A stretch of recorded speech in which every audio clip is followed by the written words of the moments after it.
Hello guys, boss audio channel में आपका स्वागत है। अगर आपने चैनल को अब तक सब्सक्राइब नहीं किया है तो कर लीजिए, क्योंकि यहाँ पर सब वीडियो अपलोड होगी और लाइक और कमेंट करना भूलना मत। तो चलिए अब हमारी story beginner to god season 2 849 to 50। Avni के उसका अपमान किए जाने पर वो गुस्से से अपने सैनिकों को अवनी पर हमला करने को कहता है। वो जानता था कि घायल होने की वजह से अवनी का रक्त बह जाएगा और रक्त की कमी से दम पिचास कमजोर हो जाते थे। इसलिए वो जानता था कि अवनी की हार निश्चित है। वही धनमंत्री मुस्कुराते हुए उस सेनापति के पास आता है और कहता है, मैंने तुम्हारा कार्य कर दिया है, अब लाओ मेरा धन। ये सुन सेनापति मुस्कुराते हुए कहता है, वैसे तो हम इंसानों के साथ कोई सौदा नहीं करते, लेकिन तुम इंसान हो के भी किसी शैतान से कम नहीं हो, इसलिए ये लो। ये बोल वो सिक्कों से भरी कुछ पौटलियां धनमंत्री की ओर उछाल देता है। अपनी कीमत पाते ही धनमंत्री वहां से चला जाता है। अवनी उन सब से मुकाबला कर रही थी। वही एक पत्थर के पीछे खड़ी इनाया ये सब देख रही थी। वो अवनी की सहायता करना चाहती थी, लेकिन वो कोई योद्धा नहीं थी। वो महल वापस जाके मदद भी नहीं ला सकती थी, क्योंकि तब तक वो अवनी को मारकर भाग भी जाएंगे। तभी वो कुछ सोचते हुए अपनी अंगूठी से एक छोटी सी तरल पदार्थ से भरी शीशी निकालती है। ये उसे उसके पिता ने दी थी। वो छुपते हुए उसे अवनी के पास फेंक देती है। जैसे ही वो शीशी वहां गिरती है, वहां चारों ओर धुआं हो जाता है। तभी अवनी एक और सामने खड़े योद्धा को खत्म करते हुए आसपास देखने लगती है। तभी एक हाथ उसे पकड़ अपनी ओर खींच लेता है। अवनी उस पर हमला करने वाली थी कि सही समय पर वो उसका चेहरा देख लेती है। वो इनाया थी। उसे अवनी ने महल में कई बार देखा था और बात भी की थी। इनाया अवनी को अपने साथ एक झोपड़ी में ले जाती है। अवनी की हालत बहुत खराब थी। इनाया उसे देख कहती है, आप ठीक तो है? ये सुन अवनी मुस्कुराते हुए कहती है, तुम्हारा शुक्रिया, पर तुम्हें यहाँ नहीं आना चाहिए था। ये बोल वो वही दीवार में बने एक छेद से बाहर देखती है तो पाती है कि वो लोग उसे हर घर में ढूंढ रहे हैं और वहां रहने वाले लोगों को मार भी रहे हैं। ये देख अवनी इनाया का हाथ पकड़ते हुए कहती है, इनाया क्या तुम मेरी एक सहायता करोगी? ये सुन इनाया हाँ में सर हिला देती है। तभी अवनी उसके हाथ पर पकड़ कसते हुए कहती है, मेरे बच्चे को बचा लो, वो इकलौती मेरे और मेरे पति के प्यार की निशानी है, मैं चाहती हूँ कि वो इस दुनिया में आए। ये सुन इनाया हैरान होते हुए कुछ सोचकर कहती है, पर अभी वो इस दुनिया में नहीं आया है तो मैं कैसे बचाऊं उसे? ये सुन अवनी सांस लेते हुए कहती है, मैं इंसान नहीं हूं, दम पिचास हूं, और दम पिचास अपने पेट में ऊर्जा को रखते हैं। खतरा होने पर अपने वंश की रक्षा के लिए हम अपने बच्चे को किसी और के गर्भ में भेज सकते हैं। ये सुन इनाया एक पल के लिए घबरा जाती है। अवनी की बातों का अर्थ था कि इनाया को अवनी की जगह मां बनना होगा। कुछ देर सोचने और अवनी की हालत देखने के बाद इनाया हाँ में सर हिला देती है। इनाया के मानते ही वो दोनों एक दूसरे का हाथ पकड़कर आमने सामने पालथी मारकर बैठ जाते हैं। अवनी के कुछ मंत्रों के बाद एक ऊर्जा का गोला अवनी के पेट से निकलकर इनाया के पेट में समा जाता है। अचानक से इनाया को एक अजीब सा एहसास होने लगता है। तभी अवनी खड़ी होते हुए कहती है, इनाया कुछ भी हो जाए पलट कर मत देखना, महल की ओर भागती रहना।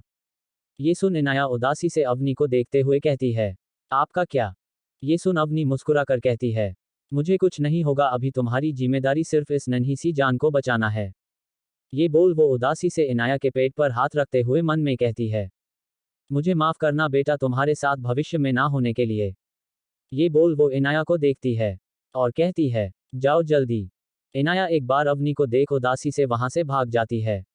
वही अवनी उस झोपड़ी से निकलते हुए उन सभी के सामने जा खड़ी होती है।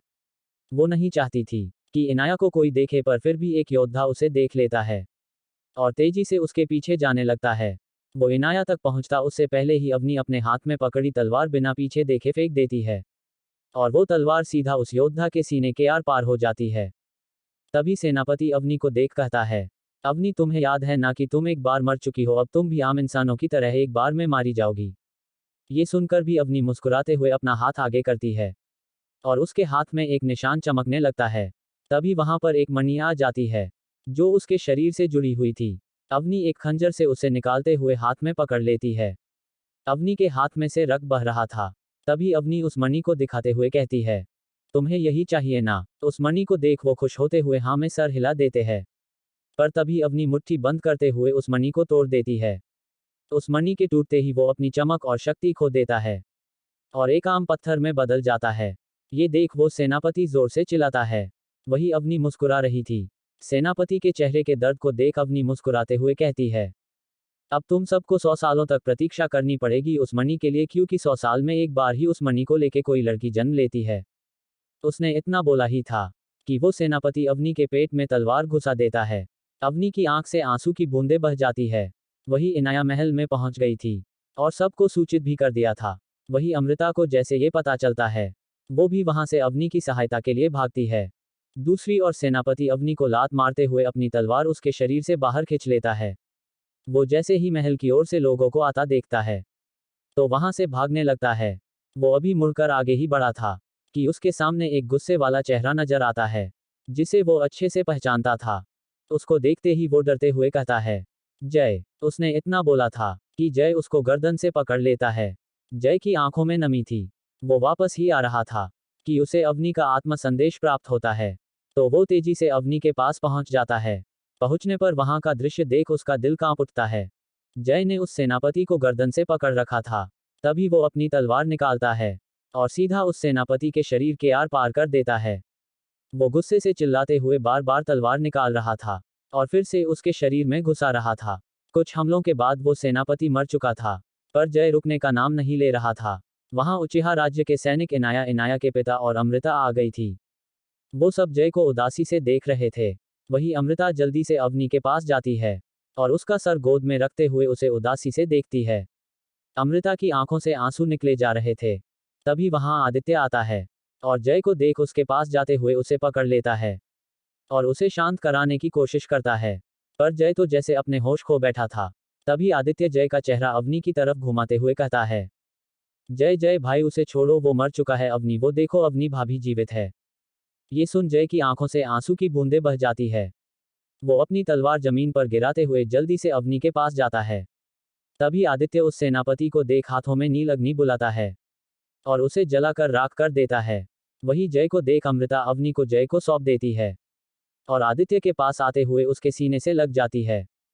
तभी इनाया के पिता वैद्य को लाते हुए आदित्य को देख कहते हैं, महाराज वैद्य जी आ गए। ये सुन आदित्य निराशा से सर झुका लेता है। उसे समझ में नहीं आता कि वो कैसे कहे कि वैद्य की आवश्यकता नहीं है।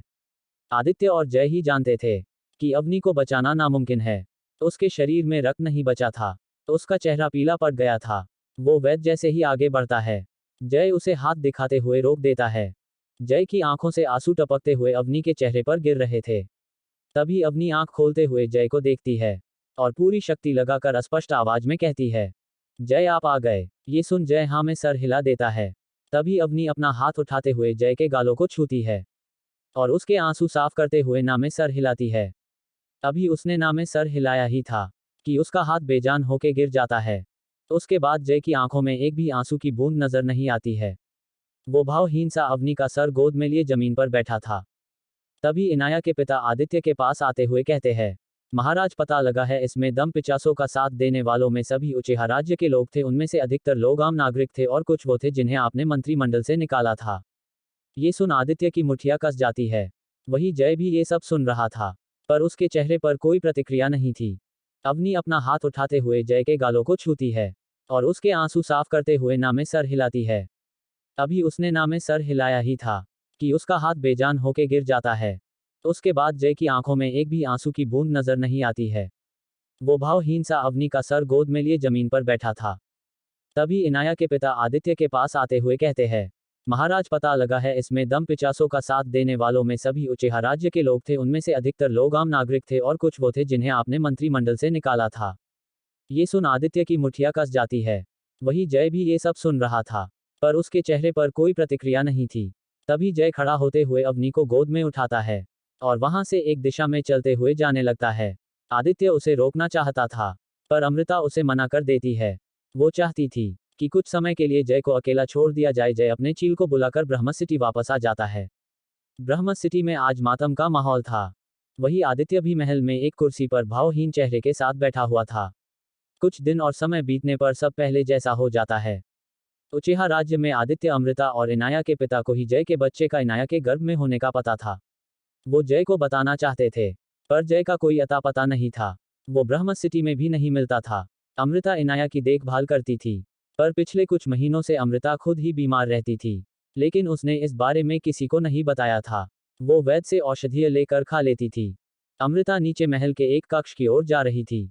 उसे और आदित्य को वीरानाथ ने बुलाया था। वो लोग जैसे ही उस कक्ष में जाते हैं, तो वहां पर वीरानाथ उनकी पत्नी और उनके बेटे सुधीर को बैठा पाते हैं। वहां पर एक पुस्तक लिए ज्योतिषी भी बैठा था। वो लक्षद्वीप के जाने माने ज्योतिषी थे। उनका बताया भविष्य पत्थर की लकीर होता था। आदित्य और अमृता को देख वीरानाथ कहते हैं, आओ बेटे बैठो यहाँ। ये सब देख आदित्य हैरानी से कहता है, ये सब क्या है? ये सुन वीरानाथ की पत्नी मुस्कुराते हुए कहती है, बेटा तुम राजा हो इसलिए हमने ज्योतिषी को बुलाया है ताकि वो बता सके कि इस राज्य का वारिस कब आएगा, लड़का होगा या लड़की। ये सुन आदित्य मना करने वाला था। उसे इन सब से कोई फर्क नहीं पड़ता था। उसका मानना था जो भी हो उसका रक्त ही होगा और अवश्य ही बहुत शक्तिशाली होगा। पर अमृता उसे इशारे से समझाती है कि बड़ों की खुशी के लिए कभी कभी कुछ कार्य कर लेने चाहिए। आदित्य भी अमृता की बात समझ जाता है। वो दोनों उस ज्योतिषी के कहने पर अपना हाथ आगे कर देते हैं। जैसे जैसे ज्योतिषी उनका हाथ देखता है उसके चेहरे के भाव बदलते जा रहे थे। अमृता, आदित्य और बाकी सब ज्योतिषी के चेहरे पर चिंता की लकीरें और पसीने की बूंदें देख परेशान होने लगते हैं।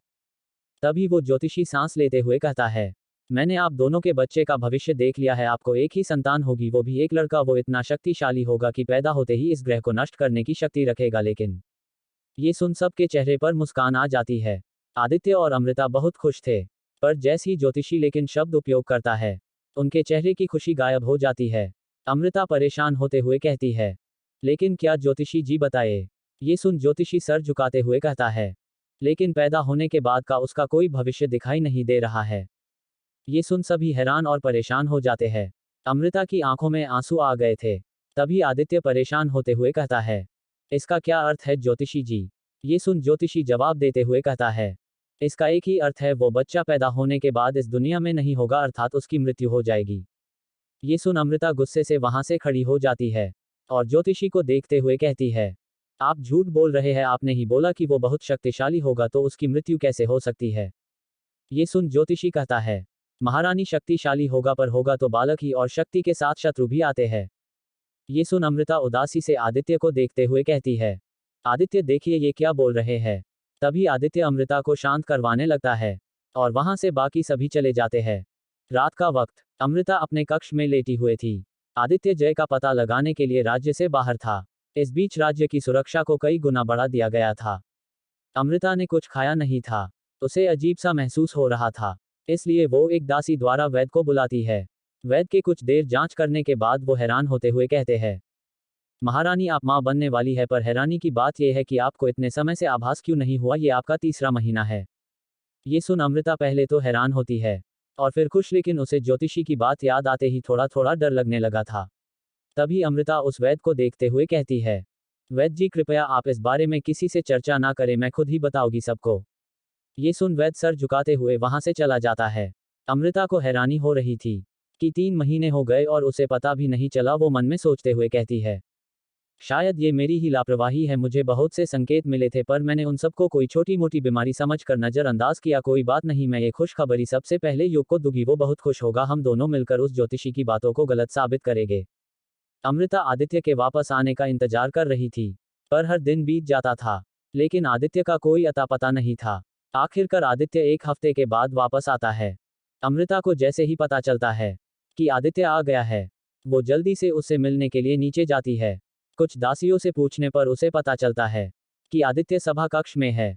वो सभा कक्ष के द्वार पर जाके जैसे ही खटखटाने लगती है तो उसे द्वार हल्का सा खुला हुआ दिखाई देता है। वो आगे बढ़ती उससे पहले ही उसे आदित्य की आवाज सुनाई देती है, नाना जी, उसका भरोसा जीतने के लिए मैंने अमृता से विवाह किया था। ये बात उसे पता चल गई है। मुझे लगता है समय आ गया है हिमपुरी पर हमला करने का। इतना सुनते ही अमृता के हाथ रुक जाते हैं। उसके चेहरे की मुस्कान गायब हो जाती है। वो वहां से बेजान होके चलते हुए जाने लगती है। वही आदित्य को दानवों की घाटी में ही पता चल गया था कि सभी साजिशों के पीछे मुकेश राव है। उसने गुस्से में संपूर्ण दानव जाति को नष्ट कर दिया था। तब से मुकेश राव डरा हुआ था। उसने पहले ही अपने भाइयों की सहायता से राज सिंहासन को हासिल कर लिया था और अपनी सुरक्षा बढ़ा ली थी। आदित्य ये भी जान गया था कि मुकेश को पता है कि वो सच में आदित्य है। इन सब ही बातों पर आदित्य चर्चा कर रहा था, पर अमृता बीच में आके आधी बात ही सुनकर वहां से चली जाती है। कुछ देर बाद जब आदित्य अपने कक्ष में जाता है तो वहां अमृता को ना देख उसे इधर उधर ढूंढने लगता है। कुछ देर ढूंढने पर उसे सेनापति द्वारा पता चलता है कि अमृता अपने राज्य वापस चली गई है। ये सुन आदित्य हैरान हो जाता है। उसे समझ नहीं आ रहा था कि अमृता बिना उसे बताए और मिले कैसे जा सकती है, पर वो अधिक नहीं सोचता है। इस समय उसके सर पर खून सवार था। उसे सबसे पहले अपना बदला लेना था। इसलिए वो नकाबपोश का भेस लेकर हिमपुरी राज्य के लिए निकल पड़ता है। आदित्य हिमपुरी जाने वाला है, ये सिर्फ वीरानाथ और अमृता को पता था। वही अमृता हिमपुरी में अपने कक्ष में थी। उसकी आंखें आंसुओं से भरी थी। वो बेचैनी से इधर उधर घूम रही थी। उसे समझ नहीं आ रहा था कि वो युग के हमले के बारे में वहां के लोगों को बताए या नहीं। उसे बार बार आदित्य द्वारा बोली वो बात याद आ रही थी, जिसमें आदित्य ने अमृता से विवाह करने की वजह बताई थी। कुछ देर बाद आदित्य एक पहाड़ी से खड़ा होकर हिमपुरी महल को देख रहा था। पूरे नगर में कड़ी सुरक्षा थी। हिमपुरी के सभी आसपास के राज्यों से सैनिकों को बुला लिया गया था। ये सैनिक तब से यहाँ पर है जब से आदित्य ने दानवों की जाति को खत्म किया था। इतनी सुरक्षा देखकर आदित्य शैतानी हंसी हंसते हुए कहता है, मुकेश राव, तू जो मर्जी कर ले, आज तुझे मुझसे कोई नहीं बचा सकता है।